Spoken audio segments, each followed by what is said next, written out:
everyone. Today we are going to be learning about protein synthesis, specifically transcription. So you should be watching this Wednesday, April 15th.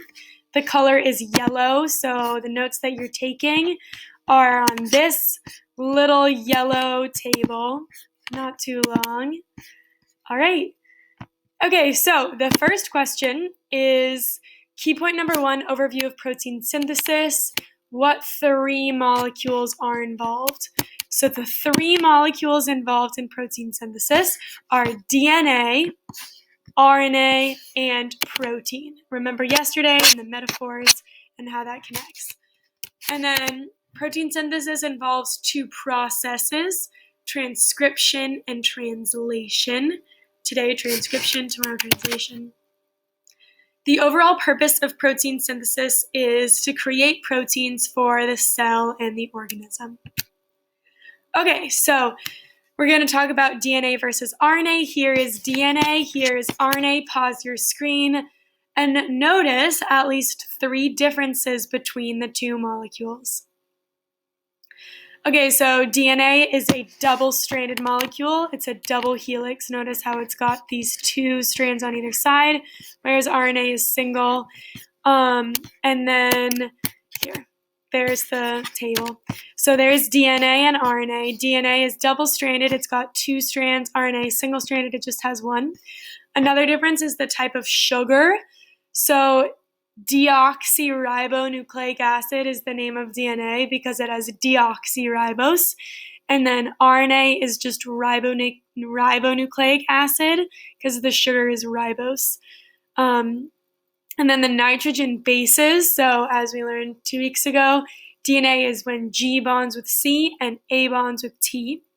RNA is when G bonds with C and A bonds with U. So we have not seen U before. That's new and different. It stands for uracil. Here's a funny little thing to remember RNA and DNA. So look at her curls. RNA because it's single-stranded. DNA because it's double-stranded. And then here's DNA and RNA talking to each other. DNA double-stranded. RNA single, always single-stranded. Although RNA does bond to itself and it folds into interesting patterns. All right, so gonna watch a YouTube video to show transcription. So this video is great. I'll share the link. It shows transcription and translation, but I'm just gonna go through the first part, which is transcription.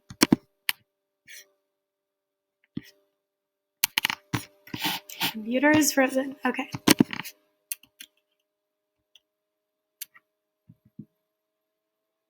Here is a cell, the basic unit of all living tissue. In most human cells, there is a structure called the nucleus. The nucleus contains the genome. In humans, the genome is split between 23 pairs of chromosomes.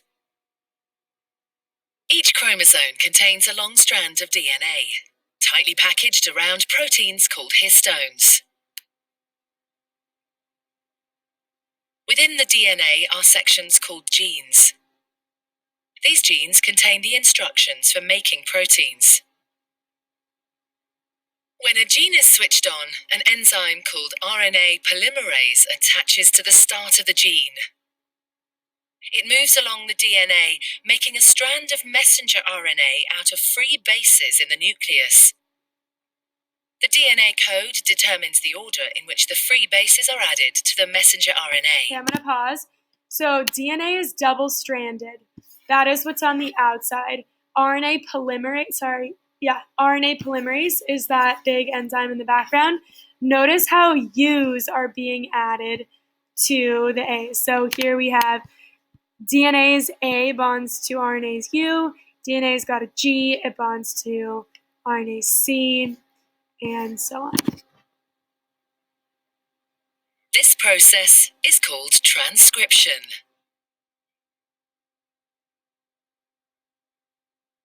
Before the messenger RNA can be used as a template. All right, that's the end of transcription. So RNA is created. It is specifically called messenger RNA because it carries the message. So think about in yesterday's metaphors of the baking a cake and the construction of a boat, a toy boat.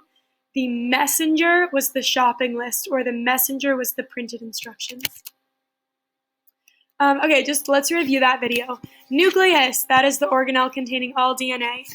Gene, that is a section of DNA that contains instructions to make a specific protein. RNA polymerase, that's that big brown enzyme that builds the mRNA, which stands for messenger RNA. These are the free bases, so that's A's, U's, G's, and C's. And then the final result is the messenger RNA. Carries a sequence from a certain gene. All right, so we're going to go through the steps of transcription, looking at our notes. We have already done this overview, DNA versus RNA, and now we're writing the steps. So initiation, elongation, and termination. Initiation means beginning. And so this is at the very beginning in the nucleus, the DNA polymerase attaches to the start of a gene. All right, this is RNA polymerase. Guys, sorry for that mistake. RNA polymerase is making RNA. So there's RNA polymerase making RNA. It attaches to the start of a gene, and then the DNA starts to unwind. So notice this double helix starts to unwind. RNA polymerase, DNA free bases.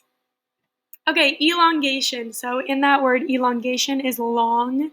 It is getting longer. The free bases are added to a growing RNA strand. So there's all the free bases, and then they're going to attach to the template DNA strand and form a new RNA strand. Termination. So termination means end. When the RNA polymerase reaches a terminator sequence in the DNA, the mRNA is complete. And this is what it looks like when it's done. It's like a ladder or a single side of a ladder. And then the mRNA leaves through the nucleus through a pore and goes on to do translation, which we talk about tomorrow.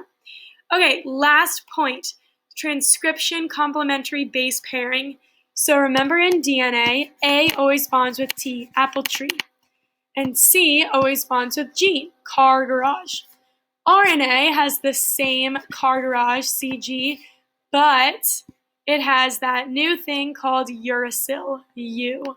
And A bonds with U, so you can remember apple is inside of U when you eat the apple. So look at this strand of DNA, ATG, CGG, ATA, and then look below at the RNA. So here we have A bonds with U, T bonds with A, G bonds with C, C bonds with G, G bonds with C, G bonds with C, A bonds with U, T bonds with A bonds with U. So a little tricky thing is that RNA is never going to have T in it, but it does bond with the T in the DNA. It'll just be an A when it bonds with the T, and instead of a T, there's a U when it bonds with A. And I'm going to show you a little video of that because it's the same example, but this is how you are going to be writing it. And I am so sorry because this video is sideways. I did not yet take the time to figure it out. If you are given a DNA sequence, it'll always be A's, T's, G's, and C's, and you're going to be asked to write the complementary RNA sequence underneath. So this is basically copying or writing what happens during transcription. So remember, transcription is when you go from DNA and then it makes an RNA. Okay, so remember with DNA, apple in the tree, car in the garage. With RNA, apple, U, and then same car garage.